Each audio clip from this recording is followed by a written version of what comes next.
Hello friends, hello दोस्तों, hello मित्रों, कैसे हैं आप सब। देखिए, ग्रुप डी का जो पेपर आ रहा है वो सबसे ही ज़्यादा आसान आ रहा है इस समय। कहा जाए कि अगर आप ग्रुप डी में आपने अगर सब सब्जेक्ट को अच्छे से पढ़ा है, जैसे कि आपने मैथ को पढ़ा है, रीजनिंग को पढ़ा है, जीके जीएस को पढ़ा है और ऐसे ही करके आपने कंप्लीट पूरा पैकेज एकदम कहीं से भी आपने पढ़ा है, उसको सॉल्व किया, प्रैक्टिस सेट सॉल्व किया है, तो उसके ऊपर पहली बात तो भरोसा रखिए। अगर आपने साइंस को बहुत ज़्यादा लाइट वेट में ले रहे हैं या साइंस को बहुत ज़्यादा हैवी वेट में ले रहे हैं तो ऐसा ना करें। साइंस एक मॉडरेट लेवल तक ही आ रहा है। जैसे कि आपको बायोलॉजी किसी सेक्शन में आ रहा है ज़्यादा तो किसी सेक्शन में केमिस्ट्री ज़्यादा आ जा रहा है, लेकिन फिजिक्स का जो एवरेज है वो सब में फिजिक्स आ रहा है। फिजिक्स से न्यूमेरिकल कुछ पूछे जा रहे हैं। न्यूमेरिकल का मतलब जैसे कि आपके गति के नियम से, ठीक, गॉस के नियम से, बर्नौली थ्योरम के बेस पे और ऐसे बेसिक इलेक्ट्रिसिटी की बेस पे, ये सब सारे न्यूमेरिकल थोड़े थोड़े आ जा रहे हैं, जैसे आप बहुत आसानी से कर सकते हैं। बशर्ते आपको क्या करना है कि आपने जितना अभी तक पढ़ा है उस चीज़ों के ऊपर आपको धैर्य बनाकर रखना है। आप अच्छे से उस सारे चीज़ों को कर पाएंगे, आप बहुत अच्छे से एग्ज़ाम को क्लियर कर पाएंगे। यही शुभकामनाएं रहती हैं आप सभी लोगों के साथ कि आप सारे लोगों का एग्ज़ाम क्लियर हो। जैसा कि मैं आपको यह दिखा रहा हूँ कि इस चैनल पे मैं शुरू से लेके लास्ट तक अभी तक जितना एग्ज़ाम हो रहा है सारे एग्ज़ाम का ओवरव्यू कर रहा हूँ। ओवरव्यू का मतलब जैसे कि मैं जा रहा हूँ लाइव सेंटर पे जाता हूँ, जाने के बाद मैं वहाँ से एनालिसिस करता हूँ कि किस टॉपिक से लगभग किस तरह के क्वेश्चन बन सकते हैं और जो कि बनते हैं, और कहाँ से कोई चैप्टर फंसा रहा है। जैसे कि आपका फंसाने वाला चैप्टर तो सबसे ज़्यादा फंसा इसलिए रहा है मैथ से और आपके साइंस से कि देखिए रीजनिंग भी टफ़ आ रही है। रीजनिंग कहने वाली बात नहीं कि टफ़ नहीं आ रही। रीजनिंग टफ़ का मतलब क्या है कि टाइमिंग के अकॉर्डिंग वो थोड़ा सा हाई लेवल, अगर कोई रीजनिंग में प्रैक्टिस अच्छा खासा किया है तो उसके लिए टफ़ नहीं है रीजनिंग। लेकिन रीजनिंग टफ़ उनके लिए जो कि प्रैक्टिस नहीं करके गए हैं, उसको कैलकुलेशन में उनको समय ज़्यादा लग रहा है। समय ज़्यादा लगने का मतलब कि आपका ज़्यादा समय लग रहा है, यानी कि वो आपके लिए टफ़ है, तो आपका एग्ज़ाम क्लियर करने में आपको समय लगेगा।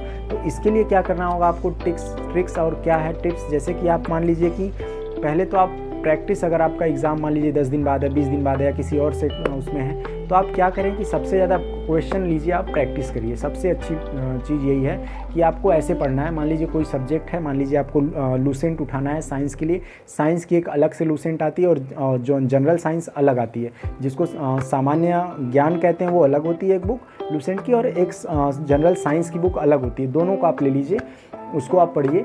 या फिर बहुत सारी बुक जो हैं यूथ की हैं, बाकी आप देख सकते हैं और भी बुक जैसे हैं, उसमें पटना के कुछ एस के झा सर की बुक हैं, उसको ले लीजिए, या फिर खान सर की कुछ नोट्स इंपॉर्टेंस उसको ले लीजिए। सब जगह से आप जो भी चीज़ें पढ़ रहे हैं वो सब इनफ चीज़ें हैं, लेकिन उसके ऊपर आपको धैर्य बनाकर रखना होगा, तभी जाकर आपका एग्ज़ाम क्लियर हो पाएगा।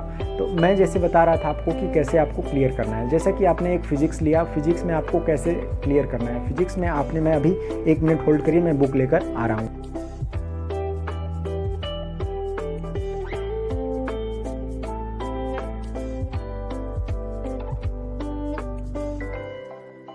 भी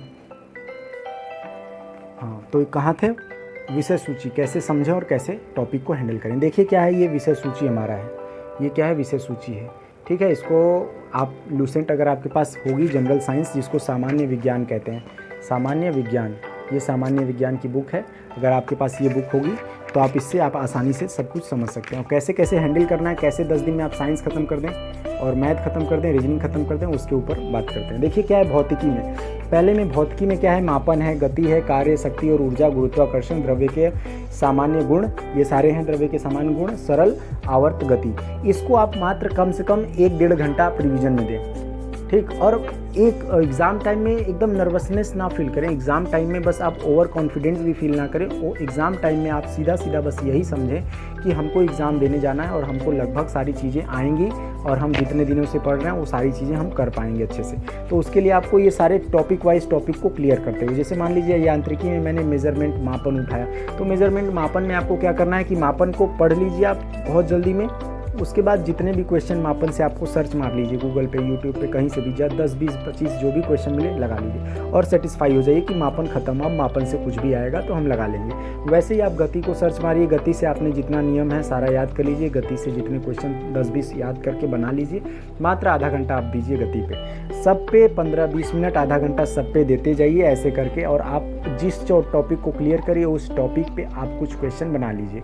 जितने क्वेश्चन आपने बनाना, जैसे मात्र एक टारगेट रखिए कि हर चैप्टर से 10 क्वेश्चन बनाना है, तो आपने जितने चैप्टर हैं उतने से आप उतना से गुणा कर दीजिए, जितना उतना आपका क्वेश्चन बन के आ जाए। जैसे मान लीजिए भौतिकी में यांत्रिकी है, मापन, गति, कार्य, शक्ति, ऊर्जा, गुरुत्वाकर्षण, द्रव्य के सामान्य गुण, सरल आवर्त गति, इन सब से 10-10 क्वेश्चन बना रहे हैं, यानी 10, 10, 20, 30, 40, 50, 60, 70 मतलब 70 क्वेश्चन आपने बनाया 1 घंटा में। बनाना है नहीं, कोई भारी वाला काम नहीं करना है, बस देखा आपने आंसर देख लिया, मतलब ये सर्टेन हो गया कि आपको इस टॉपिक से यांत्रिकी से आ जाए तो आपने बना लेना है। वैसे आपने ध्वनि पे आना है। ध्वनि के बाद आपने क्या करना है, ध्वनि को भी ऐसे ही गति तरंग है, तरंग गति, ध्वनि तरंगे हैं, ध्वनि की चाल है, ध्वनि के लक्षण, डॉपलर प्रभाव, इससे ज़रूर इस सब से क्वेश्चन आएंगे। टॉपिक बहुत ही ज़्यादा इंपॉर्टेंट है। इन सब टॉपिकों पे एक बार आप नज़र डाल के ही जाइएगा।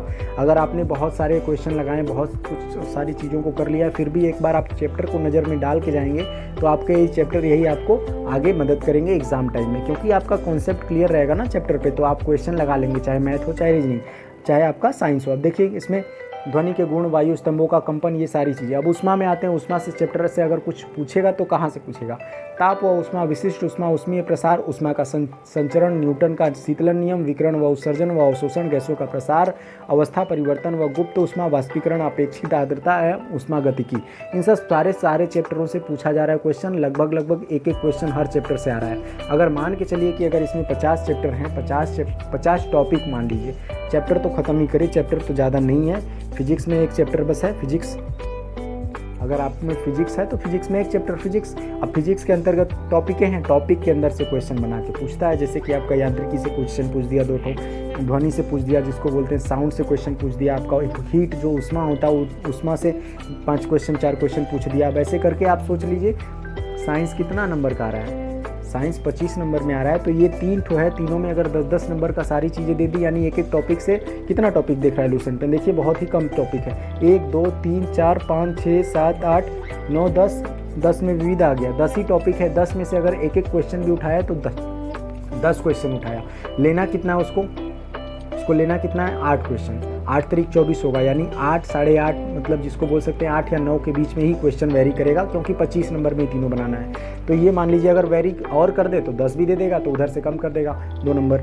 तो ये आपका है। प्रकाश में आपका देख सकते हैं मोस्ट इंपॉर्टेंट, प्रकाश से इस समय पूछा जा रहा है क्वेश्चन। प्रकाश की प्रकृति एवं चाल, इससे क्वेश्चन पूछे जा रहे हैं। प्रकाश का परावर्तन, इससे क्वेश्चन पूछे जा रहे हैं।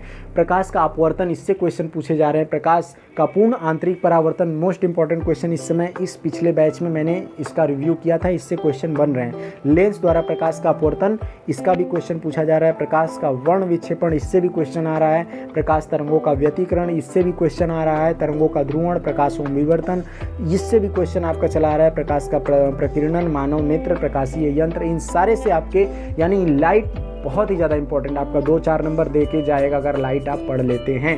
विद्युत से आते हैं। विद्युत से क्या है? इलेक्ट्रिकल से जो बातें, इलेक्ट्रिसिटी से आते हैं। तो स्थिर विद्युतिकी से आपका आता है, बेसिक क्वेश्चन आएगा जो कि हाई स्कूल में लिखा हुआ है। विद्युत धारा से आएगा, करंट कैसे बह रही, कैसे नहीं बह रही, क्या हो रहा है, V बराबर IR से, ये सारी क्वेश्चन आ रहे हैं। चुंबकत्व से, मैग्नेटिज्म से आते हैं। चुंबक के गुण, पार्थिव चुंबक या भू चुंबकत्व से क्वेश्चन आ रहे हैं, बहुत ही इंपॉर्टेंट क्वेश्चन आ रहे हैं। आधुनिक एवं परमाणु भौतिकी से भी क्वेश्चन आ रहे हैं।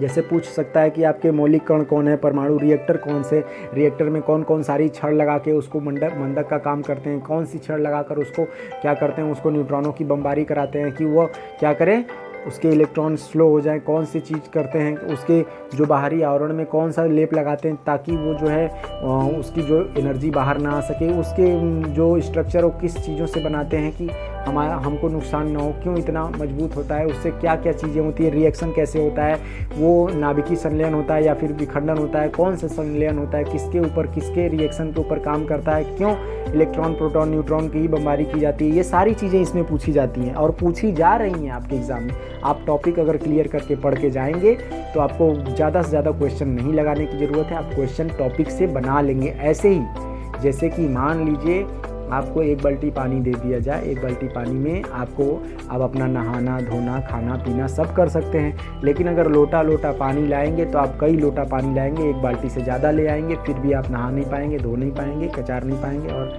फिर खाना भी नहीं बना पाएंगे। लेकिन एक बाल्टी अगर 10 लीटर का पानी दे दिया जाए तो आप उसमें अपना हर काम लगभग खाने पीने वाला चीज़ कर सकते हैं। तो यही चीज़ यहाँ पे, यानी टॉपिक जो है आपका टॉपिक क्लियर है तो हर चीज़ कर सकते हैं। अब देखते हैं इससे स्थिर विद्युत की विद्युत धारा आपको बता ही दिया, आधुनिक एवं परमाणु भौतिकी ये भी बता ही दिया, इलेक्ट्रॉनिकी से देखिए कितना अच्छा क्वेश्चन आ रहा है। कैथोड रेस क्या होता है, उसके बाद कैनाल किरणें क्या होती है, प्रकाश विद्युत प्रभाव क्या होता है, डॉपलर इफेक्ट क्या होता है, बहुत ही ज़्यादा क्वेश्चन इससे आ रहा है। डायोड वाल्व क्या होता है, इस सबसे आ रहा है क्वेश्चन।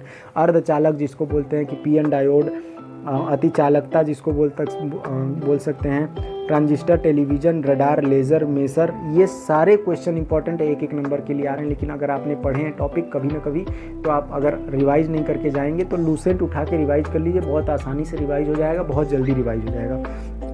आगे बढ़ते हैं। खगोलिकी में आप देख सकते हैं खगोलिकी का विकास आप पढ़ सकते हैं, खगोलीय के पिंड सौर मंडल पढ़ सकते हैं। विविध में आप जैसे सारे फिजिक्स को मिला लीजिए शुरू से अंत तक, वही विविध हो गया। विविध में भौतिक राशियों का मात्रक, मात्रकों का परिवर्तन, वैज्ञानिक यंत्र, यंत्र संबंधित आविष्कार, भौतिकी संबंधी खोज आविष्कार मोस्ट इंपॉर्टेंट है, इससे 1-2 क्वेश्चन आएगा। प्रसिद्ध भौतिकी विज्ञानी, वस्तुनिष्ठ प्रश्न, इससे भी 1-2 क्वेश्चन आएंगे।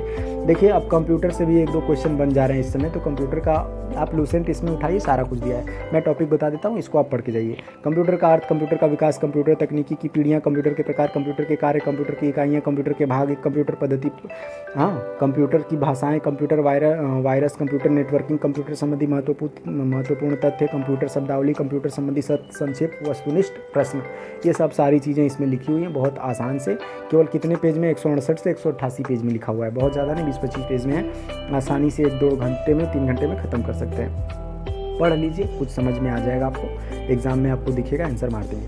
रसायन विज्ञान में आते हैं। रसायन विज्ञान में क्या ही इंपॉर्टेंट है, भौतिक रसायन में पदार्थों की अवस्थाएं, परमाणु, द्रव्यमान, इकाई और मोल, संकल्पना, लवण, रासायनिक संकेत, सूत्र और सरलीकरण, रासायनिक अभिक्रियाओं में ऊर्जा परिवर्तन, विलयन जिसको बोल सकते हैं, सॉल्यूशन, गैसीय नियम जिसको बोल सकते हैं, गॉस लॉ, रासायनिक गतिकी एवं रासायनिक साम्य, भौतिक रसायन, ईंधन, ये सारे बेसिक रसायन में आएंगे जो भौतिक रसायन में आते हैं। उसके बाद अकार्बनिक रसायन मोस्ट इंपॉर्टेंट, तत्वों का आवर्ती वर्गीकरण याद रखिए, धातु कर्मी उपचार, धातुएं अधातुएं, अकार्बनिक रसायन की प्रमुख घटनाएं, मानव निर्मित पदार्थ, ये सारे आएंगे। कार्बनिक रसायन में आ जाते हैं कार्बनिक यौगिक का वर्गीकरण, कार्बनिक रसायन की प्रमुख घटनाएं, हाइड्रोजन प्रमुख कार्बनिक यौगिक, कार्बनिक यौगिक के उपयोग, एल्कोहल पेय, कार्बनिक अम्लों के प्राकृतिक स्रोत, एल्कोहल संबंधी शब्दावली, पेट्रोलियम, साबुन तथा अपमार्जक। साबुन अपमार्जक से क्वेश्चन लगभग आ रहे हैं। मोम, वसा, प्लास्टिक, रबड़, रेसे, विस्फोट, औषधि एवं रसायन, ये सारी चीज़ें आ रही हैं। एक बार इसको गेस किया हुआ चीज़ है, इसको आप समझ के जाइए, पढ़ के जाइए, आपका कल्याण हो जाएगा। हो सके तो आपका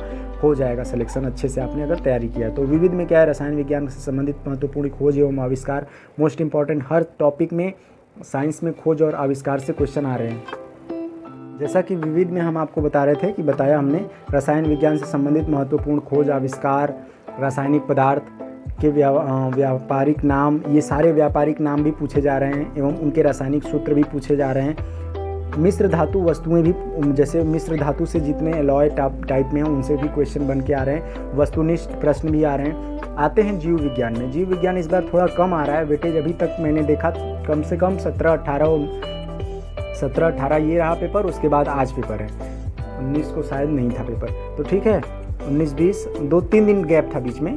तो आप देखिए क्या है कि अब जो स्टार्ट हुआ है तो उसमें अभी तो एनालिसिस हम लोग कर रहे हैं, आपको उसका भी रिव्यू मिल जाएगा कि कैसे कैसे क्या है, कैसे बच्चे आपको रिएक्ट करके क्या क्या सारे क्वेश्चन उनको फेस करना हुआ, वो सारी चीज़ें आपको बताएंगे, उसके ऊपर हम आपको बता देंगे। अब देखिए कि जीवधारियों का वर्गीकरण, जिसमें किसमें आते हैं, जीव विज्ञान में। जीव विज्ञान में क्या करना है, जीवधारियों का वर्गीकरण, कोशिका एवं कोशिका संरचना, कोशिका विभाजन, ठीक है, विषाणु, मोनेरा जगत, प्रोटिस्टा जगत, कवक जगत, पादप जगत, आवृत्ति बीजी की आकारिकी, पादप ऊतक, पौधों के पोषण, पादप हार्मोन, पादप रोग, पारिस्थितिकी, जंतु विज्ञान का आधुनिक वर्गीकरण, जंतु ऊतक, जंतुओं में पोषण, मानव शरीर के तंत्र, पाचन तंत्र, श्वसन तंत्र, उत्सर्जन तंत्र, तंत्रिका तंत्र, परिसंचरण तंत्र और कंकाल तंत्र, अंतःस्रावी तंत्र, प्रजनन तंत्र, पेशी तंत्र, अनुवांशिकी एवं जैव विकास, मानव रोग, विविध वस्तुनिष्ठ प्रश्न, ये सारे के सारे आपके जितने तंत्र तथा तंत्र जिसको बोल सकते हैं, तंत्रों के तंत्र, तंत्र, वैसे सारी चीज़ें इसमें आ रही हैं। और जगत पे जगत, जगत पे जगत महाजगत, ये जगत वाली चीज़ें भी आ रही हैं और तंत्र वाली चीज़ें भी आ रही हैं। तो जीव विज्ञान में डरने वाली ज़रूरत नहीं है। अगर आपने अच्छे से कवर किया है किसी न किसी नोट्स को, किसी न किसी लेक्चर को अटेंड कहीं ना कहीं आपने किया है, तो आपके लिए द बेस्ट रहेगा कि आप अच्छे से कर पाएंगे और कोई भी टेंशन लेने की ज़रूरत नहीं। टॉपिक बहुत ही अच्छे आ रहे हैं और जो फंसाने वाली चीज़ें हैं वो कैलकुलेशन बेस पे आ रही हैं। जैसे कि आपको बैंकिंग टाइप में कुछ चीज़ें आ रही हैं, जैसे आपकी रीजनिंग में हो गया, मैथ्स में हो गया, कैलकुलेटिव टाइप्स चीज़ें आ रही हैं और कोई दम नहीं है पेपर में। आपका साइंस वाइंस भी अच्छा आ रहा है। करेंट अफेयर 18 से ले 18 तो नहीं, 19, 20, 21 करेंट अफेयर बेस आ रहा है। अभी प्रेजेंट का करेंट अफेयर तो नहीं दिखा है, हो सकता है लास्ट वाले पेपरों में कुछ दिखे, लेकिन अभी फ़िलहाल में क्या आ रहा है, 19, 20, 21 आपने करेंट अफेयर आ रहा है। तो अगर आप अच्छे से तैयारी किए होंगे तो हमारे ख्याल से आप करेंट अफेयर कोई दिक्कत नहीं करेगा, क्योंकि आपने बस 3 किताब पढ़ना होगा। 19, 20, 21, 22 तो आपने ही पढ़ा ही होगा रिसेंटली में, आपने अगर प्रिपेयर किया है। बस एक बार किताब उठाइए, रिवीजन कर लीजिए, या आपने नोट्स बनाया उसको रिवीजन कर लीजिए, आपका काम हो जाएगा। चलिए मिलते हैं फिर नए लेक्चर, नए मोटिवेशनल क्वेट्स के साथ और मोटिवेशनल आइडियाज़ के साथ, और साथ ही साथ आपके जो ये हो रहे हैं पेपर, कौन से पेपर, आपके आरआरसी ग्रुप डी के जो पेपर हो रहे हैं वहाँ पर सेंटर से लाइव भी मिलते हैं। तब तक के लिए क्या करते हैं, थैंक यू, जय हिंद, जय भारत।